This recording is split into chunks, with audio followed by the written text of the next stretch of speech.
One of the first things we do every morning is pick up our phones.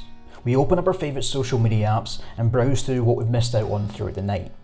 And social media has become this great tool to stay in touch with family, make new friends, and share funny panda videos.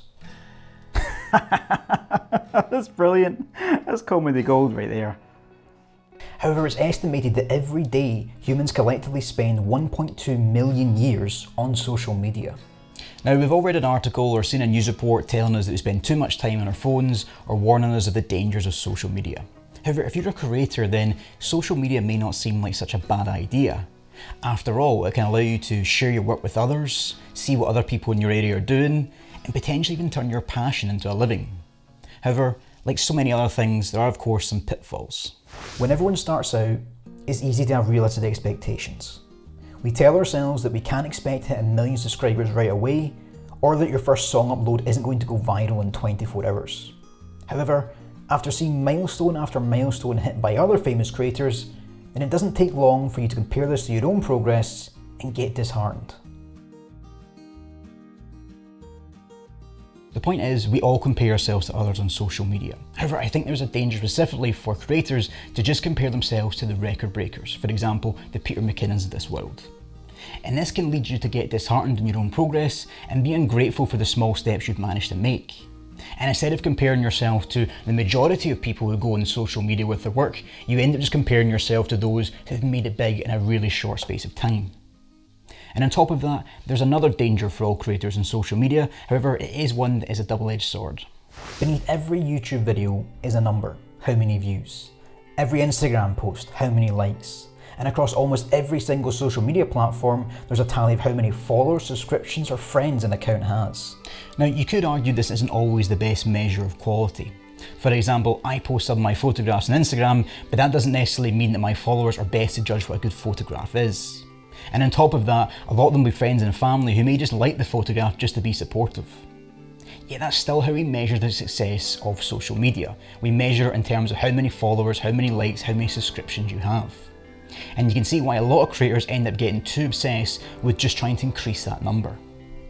On the other hand, there is a reason why some of the best creators out there have the most likes, views and followings on social media, because their work is brilliant and people respond to it. Yes, just pointing to one sort of metric compared to another for someone else in their field doesn't necessarily mean they're better or worse. However, it's also true that people respond to good content. For example, if you're a stand-up comedian, then you could argue all day long that likes and views aren't an accurate measure of your success.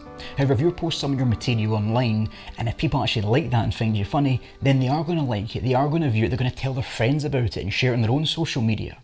So it is at least some sort of measure of how good your content is. There is of course one other final pitfall, and it is possibly the most dangerous one for any creator. If we consume too much content, then we can lose something that's so important to any creator. What's up everybody, David Baxter here, welcome back to another video. In today's video we're talking coffee, we're talking Lightroom, we're talking 5 Minute Friday. Let's roll that intro. Now, I think it's rare you're going to see someone else copy someone as obvious as you've just seen there. However, I do think it's easy to sort of follow your favourite creators online and not be impacted in some way by their work, and you can lead to either consciously or subconsciously copying them, which of course leads you to lose your originality. In a conscious sense, what you can do is you can see them post a certain video or photograph or song that people really like and enjoy, and you think that I need to jump on that trend to be successful as well. In a subconscious sense, if you've ended up poring over their work for hours, studying technique, maybe watching their tutorials, trying to improve yourself, then you probably don't even realise just how much their works influence your style.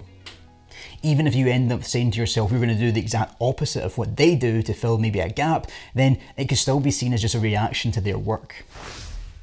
For me, I think social media being a great thing for any creator.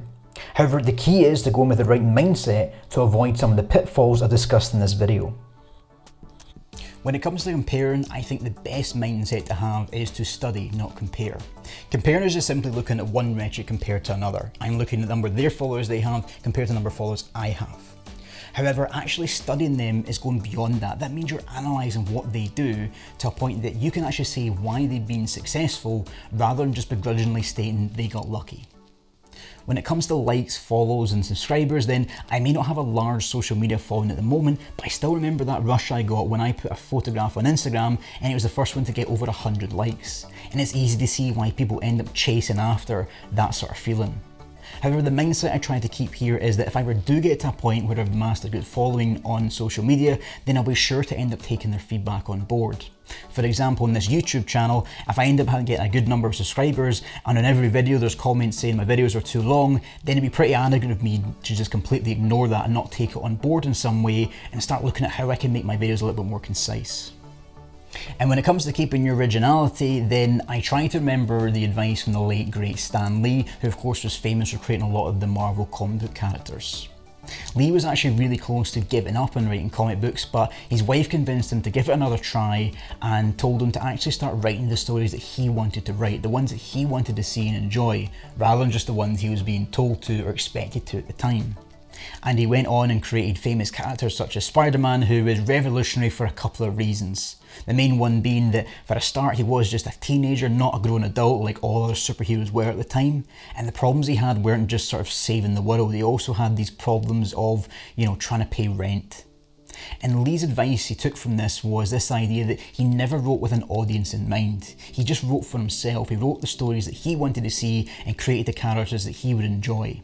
And I think that's a great mindset to take forward. This idea that if you end up creating the work that you enjoy, that you find interesting, that you want to do, then there'll surely be another following out there of other people who also enjoy it. Now, if you've got any thoughts on this topic, then please do leave them in the comments section below. As I say, I really think that social media can be a great thing for any creator if used in the right way. But of course, do remember that if you're finding it's more of a hindrance than a help, then there's really one simple solution. Just turn it off.